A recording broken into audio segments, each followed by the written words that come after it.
नमस्कार दोस्तों, राधे राधे, सुप्रभात। कैसे हैं आप सभी लोग? उम्मीद है कि आप सभी लोग अच्छे हैं, स्वस्थ हैं और अपने घरों में इस समय शादी ब्याहों में बहुत व्यस्त हैं। तो दोस्तों, ये ब्लॉग है शिवरात्रि के एक दिन पहले का। तो ये थोड़ी सी क्लिप मैंने इस वीडियो में ऐड कर दी है, बाकी की क्लिप आपको अगले ब्लॉग में दिखाएंगे। तो यहाँ पर मैंने करवाई थी लिपाई पुताई, क्योंकि तबीयत आप लोग को पता ही है कि तबीयत मेरी ठीक नहीं थी। पर हाँ, अब पहले से मेरी तबीयत काफ़ी सुधार हो चुका है, क्योंकि लगभग 8 दिन से ज़्यादा हो गया है मेरी दवाइयाँ चलते। और आज अभी प्रेजेंट में मुझे काफ़ी मेरी तबीयत में सुधार है। पर लापरवाही बिल्कुल नहीं कर सकते हैं, क्योंकि टाइफाइड में लगभग 6 महीने का परहेज होता है। 6 महीने का परहेज नहीं कर सकते हैं तो कम से कम महीने 1.5 महीने तो कर ही सकते हैं, क्योंकि इसमें थकान तो होती ही है। आप लोग को क्या बताना, आप लोग तो सब समझते ही हैं। इसलिए अभी जो भी काम है हल्के फुल्के ही काम करूँगी, क्योंकि हम औरतों के काम तो छूटने वाले नहीं हैं। पर जो भी बड़े और मेहनत वाले काम है वो अभी मैं मजदूर से ही करवा लेती हूँ। तो यहाँ पर ये आई हुई थी, हमारे यहाँ पर खेत में कुछ काम था तो आई हुई थी। और यहाँ मैंने इनको लगा दिया था थोड़ी सी लिपाई पुताई में, क्योंकि तीज त्यौहार गांव देहातों में जो होते हैं तो घर की साफ सफाई तो वैसे सभी जगह होती है। मैं ये नहीं कहती कि नहीं, गांव देहातों में स्पेशली होती है। पर गांव देहातों में जिनके कच्चे घर हैं उनके यहाँ तीज त्योहारों में लिपाई पुताई होना बहुत ज़रूरी है। अमावस्या पूर्णिमा लिपाई पुताई बहुत ज़रूरी है। तो मैंने कहा चलो पूरे घर की लिपाई पुताई तो अभी नहीं करा सकते, तो बारामदे की ही लिपाई पुताई करा दे। वैसे तो मुझे आंगन की भी लिपाई कराना थी, पर इनका समय हो गया था तो ज़्यादा लिपाई पुताई नहीं हो पाई। और अब होली भी आ रही है, तो होली तक तो पूरे घर की लिपाई पुताई करवाना ही पड़ेगी। तो ज़्यादा डबल मेहनत करने से कोई मतलब नहीं था। तो मैंने इनको लगा दिया था यहाँ बारामदे की लिपाई पुताई के लिए, क्योंकि बारामदा काफ़ी ज़्यादा ख़राब हो गया। वैसे तो अंदर ये जो कमरा दिख रहा है आपको, ये कमरा भी बहुत ज़्यादा ख़राब है। पर अभी तो फ़िलहाल मैं ये सब काम नहीं करूँगी। मैंने बोल ही दिया कि महीने 1.5 महीने तो ये सब काम से छुट्टी लेना ही है, क्योंकि अब त्यौहार भी आ रहे हैं। तो त्यौहार की तैयारियां भी हम लोगों को करना है, और एन वक्त पर स्वास्थ्य भी थोड़ा सा गड़बड़ हो गया। पर अभी फ़िलहाल 8-10 दिन हो गया है मुझे टाइफाइड हुए। तो अभी तो काफ़ी ठीक है और काफ़ी अच्छा महसूस कर रही हूँ मैं। और धीरे धीरे ठीक होगा ही। बस यही है कि ज़्यादा मेहनत वाला काम ना करूँ, नहीं तो ये तो खुद के लिए एक मुसीबत होगी। और कहावत जो है, आ बैल मुझे मार वाली स्थिति हो जाएगी। तो चलिए, ये कर रही थी यहाँ पर लिपाई, और काफ़ी अच्छा लगने लगता है लिपाई पुताई होने के बाद घर द्वार। वैसे भी साफ़ सफाई के बाद तो सभी चीज़ अच्छी लगने लगती हैं। और महाशिवरात्रि की आप सभी को, बीती हुई महाशिवरात्रि की फिर से आप लोग को हार्दिक शुभकामनाएं। वैसे तो मैंने पिछले ब्लॉग में आप लोग को शुभकामनाएं दे दी थी। और बहुत सारी बहनों का जो होगा कहना कि दीदी आप संडे को ब्लॉग क्यों नहीं डालती हैं। तो फ्रेंड्स, संडे को ब्लॉग मैं इसलिए नहीं डालती, एक तो संडे के दिन सभी लोग व्यस्त रहते हैं, छुट्टी का एक दिन मिलता है हफ्ते में, तो सब लोग अपने घरों में अपने कामों में व्यस्त रहते हैं और उतने ज़्यादा व्यूज़ भी नहीं आते। और सैटरडे को जो मैंने ब्लॉग डाला था उसमें तो कहना चाहिए शर्म से मुझे डूब जाना चाहिए, इतने कम व्यूज़ आए हैं। पर मैं किसी के साथ फोर्स नहीं कर सकती, किसी को जोर ज़बरदस्ती नहीं कर सकती हूँ। भाई आप लोगों की मर्जी, आप लोग देखें या ना देखें, आप लोगों के घर में भी काम होगा, व्यस्त होंगे आप लोग, इसलिए मैंने ज़्यादा किसी को फोर्स नहीं करती हूँ। तो चलिए, यहाँ पर अंदर बारामदे की लिपाई हो गई थी, उसके बाद यहाँ की मैं लिपाई पुताई करवा रही थी। क्योंकि अभी जब से तबीयत ख़राब हुई है मैं चूल्हा बिल्कुल नहीं जला रही हूँ। चूल्हा गैस में ही खाना बन रहा है। और यहाँ का जो चूल्हा था सिर्फ यहाँ गर्म पानी हुआ था, और ना यहाँ बारिश की वजह से ये पूरा एकदम ख़राब हो चुका है, बहुत ज़्यादा ख़राब हो चुका था। तो मैंने इनसे बोला कि चलो यहाँ भी लिपाई कर दो। सच में इसने लिपाई करके ना पूरा चमका दिया था घर को, बहुत अच्छा लग रहा था। और अब होली में भी लिपाई पुताई करेंगे। और फ्रेंड्स, आप लोग बताइएगा कि आप लोगों के यहाँ धूप तेज़ होने लगी है या नहीं हो रही है, ये ज़रूर बताइएगा कमेंट करके, क्योंकि हमारे यहाँ तो अच्छी खासी धूप तेज़ हो रही है। अभी सुबह शाम तो हल्की ठंड पड़ रही है, ऐसा नहीं कि ठंड नहीं पड़ रही है, ठंड अभी होली तक तो हमारे यहाँ पड़ेगी ही, पर धूप भी काफ़ी तेज़ होने लगी है। और अब मैं मिल रही हूँ आपसे सीधे दूसरे दिन, यानी शिवरात्रि के दिन। सुबह नहा धोकर घर के जो बेसिक से काम थे वो मैंने निपटा लिए थे, रसोई की लिपाई पुताई कर ली थी, क्योंकि सबसे पहले मुझे बनाना है प्रसाद पूजा के लिए। और मैं नहाई थी 8 दिन बाद मैं नहाई थी शुक्रवार के दिन, क्योंकि हमारे यहाँ कहना है सभी बुजुर्गों का कि टाइफाइड में रोज़ नहीं नहाना चाहिए। तो भाई इतना बड़ा त्यौहार था और काफ़ी दिन हो गए थे और घर में शिव जी स्थापित हैं, तो उनकी पूजा पाठ बड़े नियम धर्म से करना चाहिए। तो सुबह ही सिर धोकर नहा धोकर मैं हो गई थी तैयार, और रसोई की भी मैंने लिपाई पुताई कर ली थी, गैस की भी सफाई कर ली थी। वैसे तो पूजा पाठ हो या कोई भी तीज त्यौहार है, उसमें बहुत शुद्धताई से ही हम लोगों को काम करना चाहिए। और मैं बना रही थी सबसे पहले प्रसाद, तो यहाँ छोटी छोटी पूड़ियाँ बना ली थी और शुद्ध ही डाल दिया था कढ़ाई पर। और एक बात मुझे समझ में नहीं आती कि जब हम लोगों को खाना रहता है तो हमारी पूड़ियाँ बड़ी रहती हैं और भगवान की पूड़ियाँ इतनी छोटी छोटी क्यों बनती हैं, ये बात मुझे आज तक समझ में नहीं आती है। तो चलिए यहाँ पर बना लेंगे छोटी छोटी 8-10 छोटी पूड़ियाँ और उसके बाद बनाएंगे प्रसाद। पंजीरी भूंज लेंगे, क्योंकि हमारे यहाँ मैं जब से आई हूँ तो मैं यही देखती आ रही थी कि मेरी जो सासू माँ थी वो हमेशा शिव जी का जो प्रसाद चढ़ाती थी वो पूड़ियाँ चढ़ाती थी, और पंजीरी, नारियल और जितने फ्रूट्स हो जाते थे मौसमी वो चढ़ाती थी। तो जब हमारे यहाँ शिवरात्रि में भी ऐसी ही पूजा होती है, और इसके अलावा जब हमारे यहाँ मटका चढ़ाया जाता है शिव जी को बैसाख के महीने में, तब भी इसी तरह से विधिवत विधि विधान से पूजा की जाती है। तो जैसे जैसे जिसके यहाँ के रीत रिवाज हैं, जिसके यहाँ के नियम हैं, उस हिसाब से ही सब लोग अपने अपने घर का काम करते हैं। आपके यहाँ का कुछ और है, हमारे यहाँ का कुछ और है।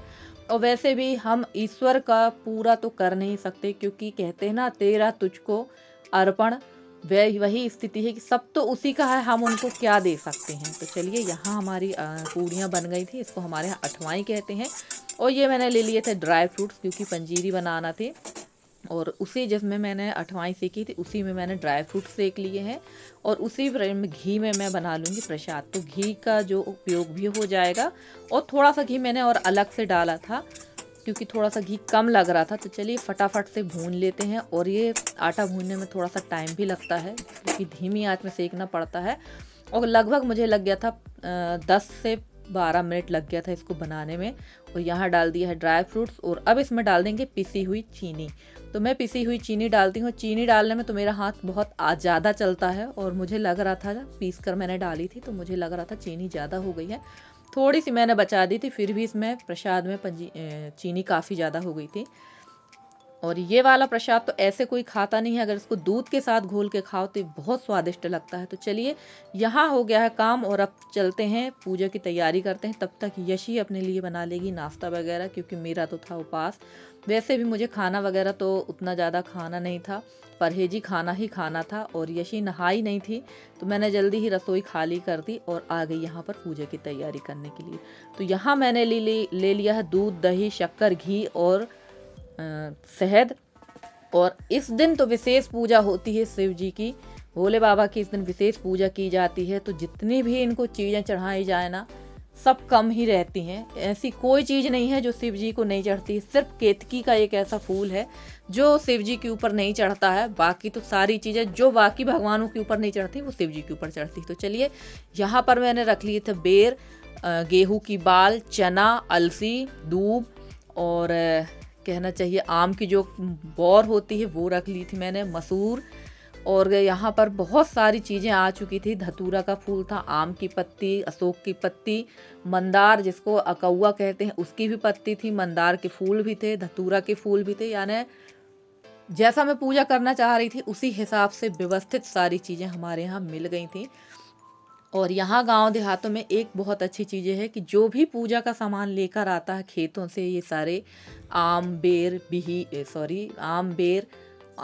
और ये चने वगैरह घर घर दिया जाता, जो लेकर आता घर घर दिया जाता। वैसे मेरे पापा जी भी खूब सारा सामान लेकर आ गए थे, पर जिनसे मैंने ये सामान लिया था अपने पापा जी से भी, और जो ला कर दिए थे उनको मैंने 10-10 रुपये दे दिए थे। क्योंकि भगवान को अगर आप कोई चीज़ चढ़ाते हैं, कोई ला कर देता है, और अगर आप उसको चढ़ाते हैं तो वो पुण्य जो है जो ला कर देता है उसी को मिलता है। तो चलिए सारी तैयारी हो चुकी थी, और यहाँ पर ये सारी तैयारी मैंने करके आ गई थी अपने भगवान के मंदिर में।